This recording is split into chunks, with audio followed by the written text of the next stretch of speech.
ಚಿಕ್ಕಬಳ್ಳಾಪುರ ಶಾಸಕ ಪ್ರದೀಪ್ ಈಶ್ವರ್ ಅವರು ಇತ್ತೀಚೆಗೆ ಶಿಡ್ಲಘಟ್ಟ ವಿಧಾನಸಭಾ ಕ್ಷೇತ್ರದ ಶಾಸಕರಾದ ಬಿಎನ್ ರವಿಕುಮಾರ್ ಅವರು ಅನುದಾನ ಪಡೆಯಲು ಕಾಂಗ್ರೆಸ್ ಪರವಾಗಿ ಮಾತನಾಡುತ್ತಿದ್ದಾರೆ ಎಂದು ಲೇವಡಿ ಮಾಡಿದರು.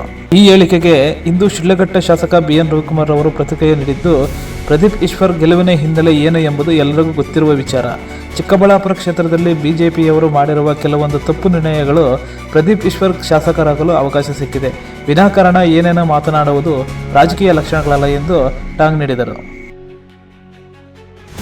ಮಾತಾಡಿದ್ದಾರೆ.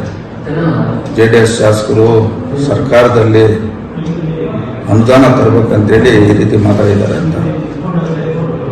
ಈ ಸರ್ಕಾರದಲ್ಲಿ ಅನುದಾನ ತರ್ತಕ್ಕಂಥದ್ದು ಇವತ್ತು ಅದು ನಮ್ಮ ಕ್ಷೇತ್ರದ ಸಮಸ್ಯೆ ಬಗ್ಗೆ ನಾವು ಸದನದಲ್ಲಿ ಮಾತಾಡಿದ್ದೀವಿ.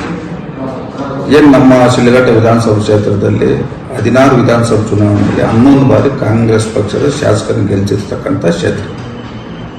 ಇವತ್ತು ಕಾಂಗ್ರೆಸ್ ಪಕ್ಷದ ಶಾಸಕರು ಮಂತ್ರಿಗಳಾದವರು ಇವತ್ತು ಈ ಕ್ಷೇತ್ರದ ಅಭಿವೃದ್ಧಿ ಬಗ್ಗೆ ಇತಿಹಾಸ ನೋಡಿದಾಗ ಇಡೀ 224 ಕ್ಷೇತ್ರದಲ್ಲಿ ಹಿಂದುಳಿದಿರ್ತಕ್ಕಂಥ ಕ್ಷೇತ್ರ ಅಭಿವೃದ್ಧಿಯಲ್ಲಿ ನಮ್ಮ ಶಿಡ್ಲಘಟ್ಟ ವಿಧಾನಸಭಾ ಕ್ಷೇತ್ರ.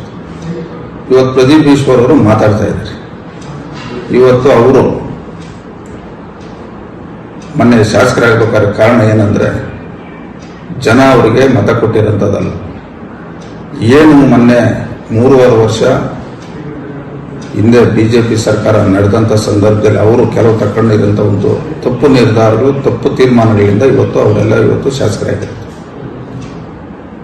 ಇವತ್ತು ಜನ ಆಯ್ಕೆ ಮಾಡಿದಾಗ ಯಾವ ರಾಜಕಾರಣಿ ಅಭಿವೃದ್ಧಿ ಬಗ್ಗೆ, ಜನಸಾಮಾನ್ಯರ ಕಷ್ಟಗಳ ಬಗ್ಗೆ, ಕ್ಷೇತ್ರದ ಸಮಸ್ಯೆಗಳ ಬಗ್ಗೆ ಮಾತಾಡೋದು ಬಿಟ್ಟು ವಿನಾಕಾರಣ ಬೇರೆಯವರ ಮೇಲೆಲ್ಲ ಮಾತಾಡೋದ್ರಲ್ಲಿ ಅದು ಒಬ್ಬ ರಾಜಕಾರಣಿ ಲಕ್ಷಣ ಅಲ್ಲ ಅಂತ ನಾನು ಹೇಳಕ್ ಬಯಸ್ತೇನೆ.